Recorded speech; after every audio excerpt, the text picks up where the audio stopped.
देखिए शैम मानेकशॉ ने इंदिरा गांधी ने शैम मानेकशॉ को बुलाया और बोला कि ये बांग्लादेश पर अटैक करिए, तो उन्होंने बोला कि मुझे 6 महीने, हाँ सही हालात नहीं, मुझे 6 महीने चाहिए। आपको याद नहीं है। और देखिए कांग्रेस के साथ दिक्कत क्या है मैं बता रहा हूँ। देखिए इनके साथ दिक्कत ये, इनको नेहरू लियाकत पैक्ट याद नहीं है।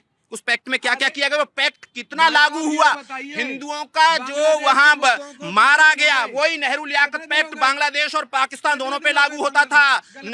प्रथम प्रधानमंत्री थे लियाकत खान वहां के, है ना। इन्होंने ऐसा है, मोबाइल आपके पास है, नेहरू लियाकत पैक्ट निकाल के पढ़ लीजिए, आप पढ़ के आए नहीं है और वैसे ही आ गए, है ना। अगर सेना ने 6 महीने का समय लिया था तो दिया ना इंदिरा गांधी जी ने, लेकिन इंदिरा गांधी जी तो 6 महीने पहले ही तैयार थी ना।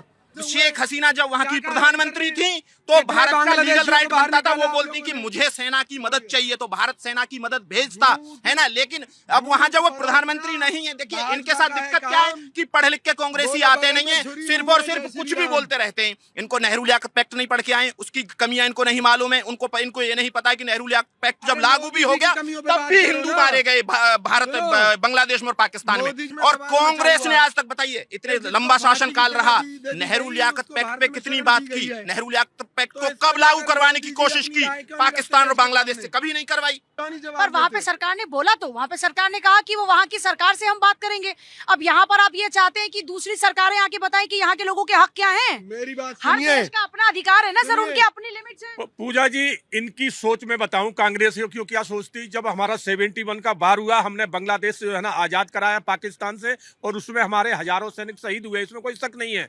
और हमारी सेना ने वो दमखम दिखाया कि पूरी पाकिस्तान की जितनी सेना थी, 93,000 आर्मी पाकिस्तान की, उसको हमने बंधक बना लिया, अपनी जेलों में रखा। मगर जब इंदिरा गांधी ने समझौता किया तो किस तरह का समझौता हुआ मालूम है? हमारे 54 सैनिक उस युद्ध बंदी थे पाकिस्तान में, उनको नहीं छुड़ाया, 93 कांग्रेस ने छोड़ दिया। यह इनकी पॉलिसी रही है। इन्होंने 54 हमारे जो सैनिक थे पाकिस्तानी जेल में, वो एड़ियां घिस घिस के जेल में मर गए, और इन्होंने उनके घर पे खबर पहुंचा दी कि वो युद्ध में मारे गए। ये इनकी सोच है। ये कभी भारत के सहयोगी रहे ही नहीं है, भारत विरोधी रहे हैं। इनका काम है भारत के खिलाफ काम करना, भारत के खिलाफ रणनीति बनाना। जिस युद्ध की आप बात कर रहे हैं उसका नेतृत्व किसने किया? इंदिरा गांधी ने लीडर थी उसमें? इंदिरा गांधी तो इन्हीं की थी ना नेता। हाँ, तो मैं ही तो वही तो कह रहा हूँ कि समझौता भी इन्होंने किया था। जब 93,000 सैनिक पाकिस्तान के छोड़ सकते हो तो हमारे 54 सैनिक क्यों नहीं आपने छुड़ाए? इसका कोई जवाब है सर? देखिए ये कुछ भी कह सकते हैं, मैं ये कह रहा हूँ कुछ भी नहीं, वो तो एक लॉजिकल बात है।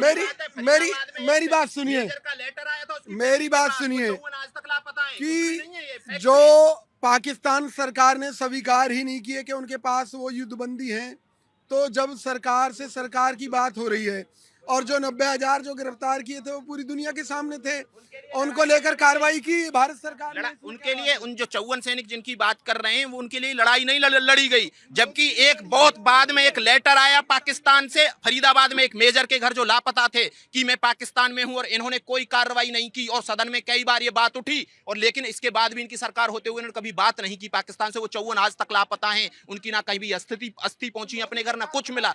लेकिन अरे आपने तो इतने कांड कर रखे हैं ना कांग्रेस ने, कि उनको खोलने का, अगर चिट्ठा खोला जाए तो लोग एक पूरा ना ग्रंथ लिख जाएगा। और इतने ये झूठ बोलते हैं, इतने झूठ बोलते हैं। इनको देखिए, अगर जो वो बात कर रहे हैं 54 सैनिकों की, लेकिन मानेंगे नहीं, कि बोलेंगे अरे ये तो ऐसे ही है। जबकि जो फैक्टर रिसर्च है ये कि 54 सैनिक हमारे पाकिस्तान बंदी थे, लेकिन उन पे कभी भी इन्होंने बात नहीं की है। बिस्मिल्लाहिर्रहमानिर्रहीम। जय हिंद, वंदे मातरम, भारत माता की जय।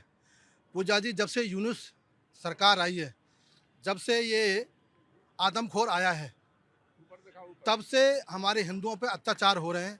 उनको जलाया जा रहा है, जैनों के मंदिर तोड़े जा रहे हैं, हिंदुओं के मंदिर तोड़े जा रहे हैं, बेटियों को मारा जा रहा है। और यहाँ तक अभी कल परसों एक हमारे हिंदू भाई को पेड़ से बांटकर जलाया, लटकाया।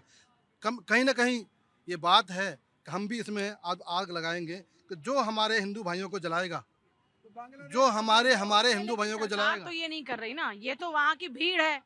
भीड़ किसके हाथ में है? कट्टरपंथी कौन है? क्या शेख हसीना के सामने ऐसा जुल्म हुआ था?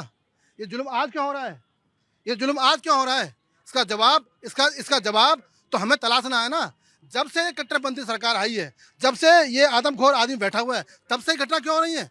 उससे पहले जब बना था बांग्लादेश, उससे पहले तो कुछ नहीं हुआ। उससे पहले तो मंदिर नहीं तोड़े गए, उससे पहले तो हत्या नहीं हुई। हाँ, पाकिस्तान करता था। पाकिस्तान जब से आज़ाद हुआ तब से कर रहा है। परंतु बांग्लादेश के अंदर जब से यूनिट सरकार आई है तब से हो रहा है। और यही बात कांग्रेस की, हम क्या उम्मीद रखें? हमारे देश के युवा, कांग्रेस के युवराज राहुल गांधी के गुरु जी दिग्विजय सिंह क्या बोल रहे हैं परसों कि ये हमारे देश में हो रहे मुस्लिमों के ऊपर जो अत्याचार है ना, उसका नतीजा है। ऐसी भाषा बोलनी चाहिए। अलवी साहब क्या बोल रहे हैं कि हिंदुस्तान के मुसलमानों की मस्जिद तोड़ी जा रही है। ये किसको बल दे रहे हैं? ये किसको साहस दे रहे हैं? ये विदेशी ताकतों को साहस दे रहे हैं, पाकिस्तान को बल दे रहे हैं, पाकिस्तान समर्थन कर रहे हैं। क्या ऐसा है हिंदुस्तान में? मैं मुसलमान हूँ, मेरे देश के अंदर किसी भी मुसलमान को नहीं मारा गया, किसी की मस्जिद नहीं तोड़ी गई, किसी के घर में बिल्डर नहीं चला। जो अपराधी हैं उनका तो संस्कार हो रहा है, पर देश सच्चे मुसलमान का, जो देश का नागरिक है, जो ईमानदार है, उसको नहीं छुआ जा रहा। ये कांग्रेस है जो चेहरा दिखा रही है हमारे सामने। और अभी कल मैंने देखा था सपा प्रवक्ता के राजकुमार भाटी जी का बयान, शर्म आती है कि हमारे देश का जो माहौल खराब हो रहा है और बांग्लादेश में जो खराब हो रहा है उससे हिंदुस्तान सबको लेना चाहिए। मतलब बांग्लादेश का जो माहौल खराब हो रहा है, हम क्या सीखें उससे? कह रहा है जो कट्टरपंथी जो धर्म है और उसको तो समर्थन करोगे तो जो बांग्लादेश में हुआ है वो हिंदुस्तान में ऐसा हो सकता है? शर्म आनी चाहिए बयान देने के लिए। आप आज हमारे हिंदुओं पे अत्याचार वर्षों से हो रहा है पाकिस्तान में, आप नहीं बोलते। हिंदुस्तान में हम चुप रहते हैं। अभी बांग्लादेश में हमारे बहन भाइयों को मारा जा रहा, जलाया जा रहा है। हमारा दिल में क्या वो इंसानियत नहीं है? दिल में रहम नहीं है? हम क्यों नहीं कहते कि सरकार के साथ मिला के एक ऐसी पॉलिसी बनाए, पाकिस्तान हो या बांग्लादेश हो, हमारे हिंदू भाई ना मारे जाएं।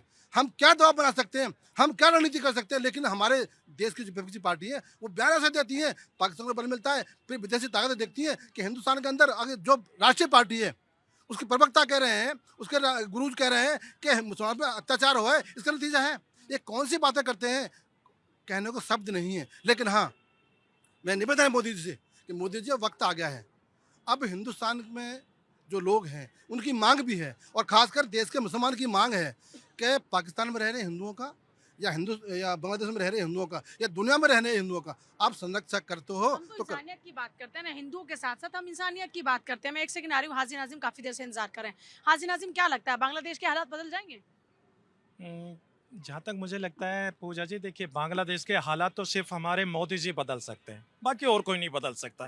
क्योंकि हम लोगों के मन में है, क्योंकि देश सुरक्षित हाथों में है। और देखिए हम तो ये कहते हैं कि अल्पसंख्यक चाहे अफगानिस्तान में हो, बांग्लादेश में हो या पाकिस्तान में, या मेरे प्यारे भारत के अंदर, सब सुरक्षित होने चाहिए। अल्पसंख्यक तो सब जगह सुरक्षित होने चाहिए।